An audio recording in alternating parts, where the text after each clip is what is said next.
इंशाल्लाह हमें हमारा आंकड़ा जो है वो हम 33 सीटें हम जीत रहे हैं। यानी कि भारतीय जनता पार्टी के बाद अगर कोई दूसरा पक्ष यहाँ पर सबसे मजबूत साबित हुआ है तो वह मजलिस इत्तेहादुल मुस्लिमीन साबित हुआ है। चलिए, मैं औरंगाबाद शहर की आवाम का तहे दिल से शुक्रिया अदा करता हूँ।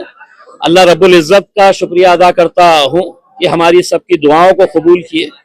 हम हमारे पार्टी के सदर जनाब बैरिस्टर असदुद्दीन अवैसी साहब, अकबरुद्दीन अवैसी साहब, मजलिस के तमाम जिम्मेदारान और इस शहर की वो आवाम जिसने पिछले 10-12 सालों से मजलिस का भरपूर साथ दिया है और उन्हीं की दुआओं, उन्हीं की ताकतों की वजह से आज अल्हम्दुलिल्लाह यहाँ पर हम 30 से ज्यादा सीटें हासिल कर चुके हैं और इंशाल्लाह हमें हमारा आंकड़ा जो है वो हम 33 सीटें हम जीत रहे हैं।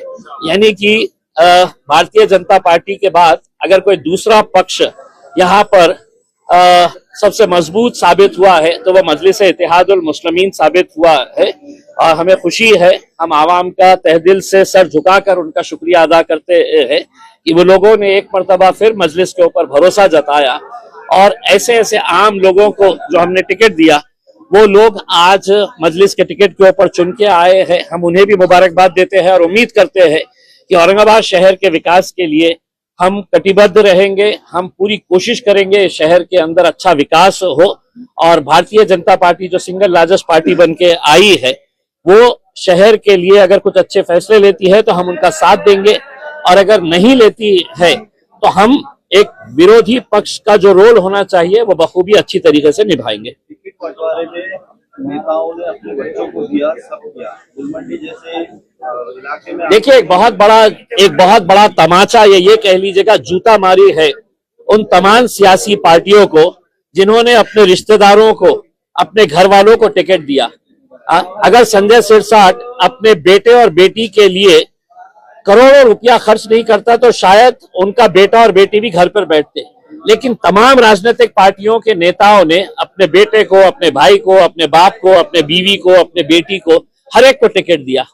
नतीजा क्या हुआ कि लोगों ने एक पैगाम दिया है कि हम सिर्फ गोटियां खेलने के लिए नहीं है, हम सिर्फ है तो चद्दर बिछाने के लिए, शतरंजियां बिछाने के लिए नहीं है, हम भी पार्टी के मजबूत लोग हैं, हमें भी टिकट मिलना चाहिए करके। MIM एक वाहिद पार्टी थी जिसने ना किसी घर वाले को ना किसी रिश्तेदार को दिया। हमने आम लोगों में से लोगों को उठाकर, और जो पार्टी के बारे में हमारे ऊपर इल्जाम लगाते हैं कि MIM जातिवादी पार्टी है, आज कितनी सारी हिंदू महिलाओं को हमने चुना कर लाया है, ST समाज की महिलाओं को हमने चुना कर लाया है, दलित समाज के हमारे कितने सारे भाई और बहनों को हम लोगों ने चुना कर लेके आया है। तो ये एक औरंगाबाद शहर की जीत है, हम ये समझते हैं। आपको लगता है कि देखिए, गुलमंडी जैसे इलाके से मजलिस की 2 सीटें जीत कर आ रही है, ये बहुत बड़ी हमारे लिए कामयाबी है।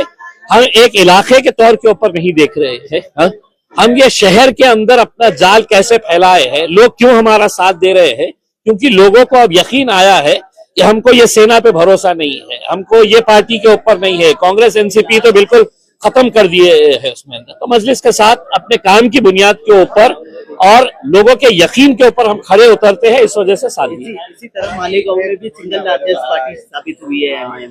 देखिए, आप पूरे महाराष्ट्र के अंदर देखिए कि गोवंडी के अंदर हम लोगों ने 4 सीटें जीते हैं, मुमरा के अंदर हम 5 सीटें जीते हैं, धुलिया में अभी तक हमारे 8 सीटें जीत चुके हैं, अमरावती में 9 सीटें जीते हैं, परभनी में 1 सीट जीते हैं, जालना में 2 सीटें जीते हैं, अकोला में 3 सीटें जीते हैं।